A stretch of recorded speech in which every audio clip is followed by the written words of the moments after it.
Today's video is called How Hard Can It Be to Feed My Pets the Very Best? Every pet owner wants to give their pets the very best. The best toys, the best bed, the best treats, the best life, and of course, the best food. But what does the very best actually mean?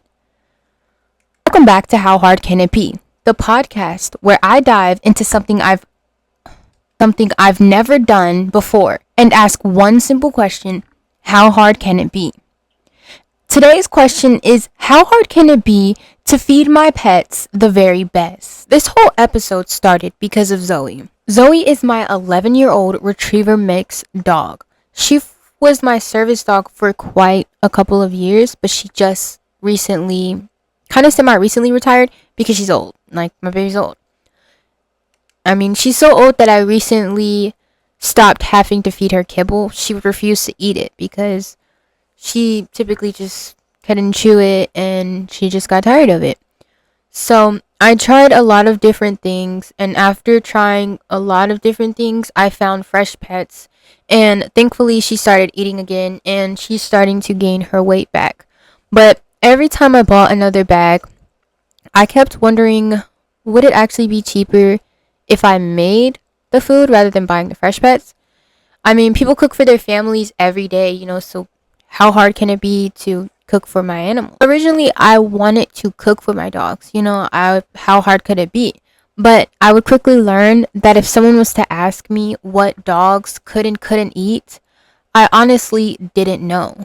I knew like the basics, like, they can't have chocolates, but there were a lot more that I would learn that would surprise me. I also would start thinking about Garfield and Oliver, my two little cats I have, and I would realize that I didn't know nearly as much about my cats either. And that made my love for my pets seem a little fake. I love my pets as if they're my kids, but loving them and actually understanding what was best for them weren't necessarily the same things. So before I even thought about making homemade pet food, I figured I should actually learn the basics. Now, before we get started, I'm not a veterinarian. I'm not a pet nutritionist. I'm just someone who loves their animals as much as kids and got curious, did a little research, and wanted to share what I learned with you guys. If your pet has medical conditions or you're thinking of switching to homemade pet food full time, I would definitely consider talking to your veterinarian. Alright, let's see how much we know. Let's play a game. I thought it'd be fun if you played along. I'm going to name foods. Before I tell you the answer, see if you know whether pets can or cannot eat it. For example, we'll start off with popcorn. Generally, it'll be a yes for dogs. Plain air-popped popcorn can be a little fun treat. Just skip the butter, salt, seasoning, and definitely those hard kernels. For cats, technically, they can nibble a little plain popcorn, but it doesn't really do much for them nutritionally. Already, dogs and cats aren't exactly the same. Our second food item we have is eggs. This one actually surprised me. For dogs, it's a yes. Cooked eggs are generally okay, and some people even feed their dogs raw eggs. Although I'd probably stick to the cooked eggs because that's what many veterinarians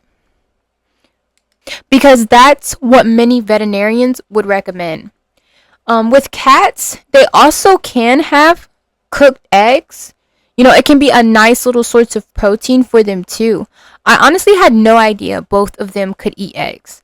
Typically, I had an idea that dogs can eat eggs because I've watched a lot of people try to do raw diets. At one point I wanted to do that for my dog. So the eggs was no surprise when it came to the dogs, but I genuinely thought cats would not be allowed to consume eggs.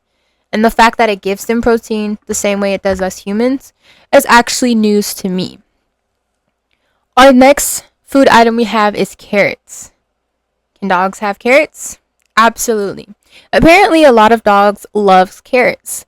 They can have a little cooked carrots. However, since cats are obligated carnivores, vegetables aren't really a big part of their diet. That one surprised me.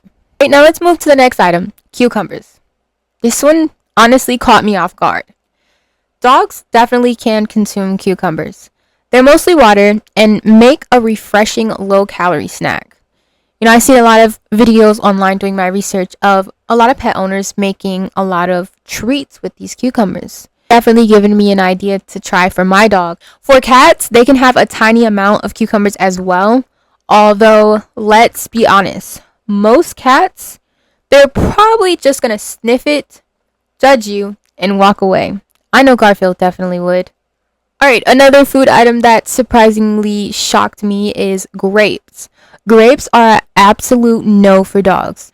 Just as chocolate is deadly to dogs, grapes are a no as well. This surprised me mostly because I've seen a lot of dogs on the internet eat a lot of fruit. My dog, sometimes she's in the mood for watermelon. So I was pretty surprised and befuddled at the fact that grapes were a definitely no, but popcorn is a yes. Doing my research, I would quickly learn, there's a lot I didn't know. Let's talk about peanut butter. I know you guys are hearing peanut butter and going off that, yes. I mean, what dog owner wouldn't? But when it comes to peanut butter, it technically is a yes. You just have to really read the labels. Because if it contains xylitol, you do not want to give it to your dogs. This is where reading labels are important. This is that point where you have to actually read before you give your animals things. It really opens my eyes up to reading and learning more about what we're actually intaking. Not just for our pets, but for us humans as well. There's a lot of things within products that would surprise you. Some cats might lick a tiny bit, but it's definitely more of a dog treat. Our next food item we're going to talk about is cheese.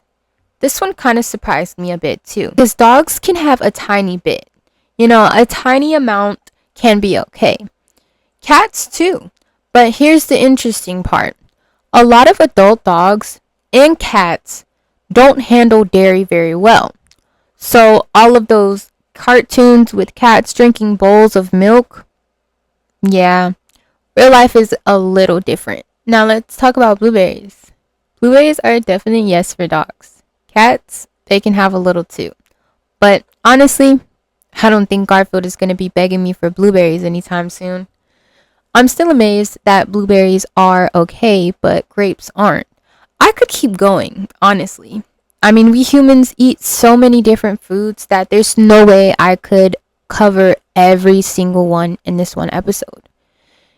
These are just a few of the foods that I came across while I was researching.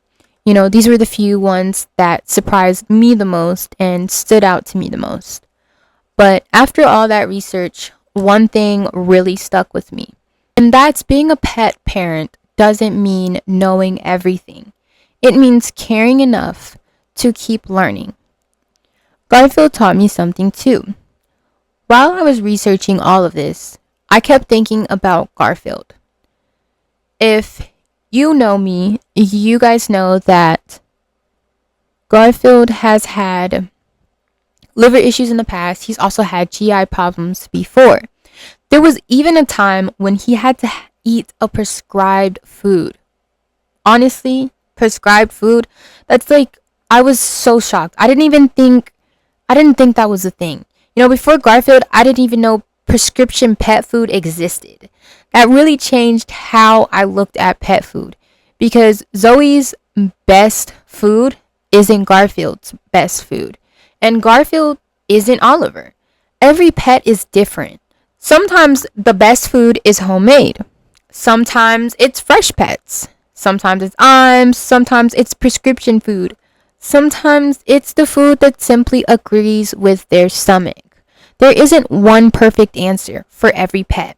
What I learned when I started this journey is that I thought giving my pets the very best meant home cooked meals every day. Fresh food to perfection. All of that expensive pet food that brands are out there making. Now, I think it means something completely different. To me, it means paying attention, reading labels, learning what's safe, knowing when to ask questions, and also remembering every animal is different. The same way us humans are different, the same way applies for animals. You know, they all have their basic instincts and basic knowledge, but they are all completely different.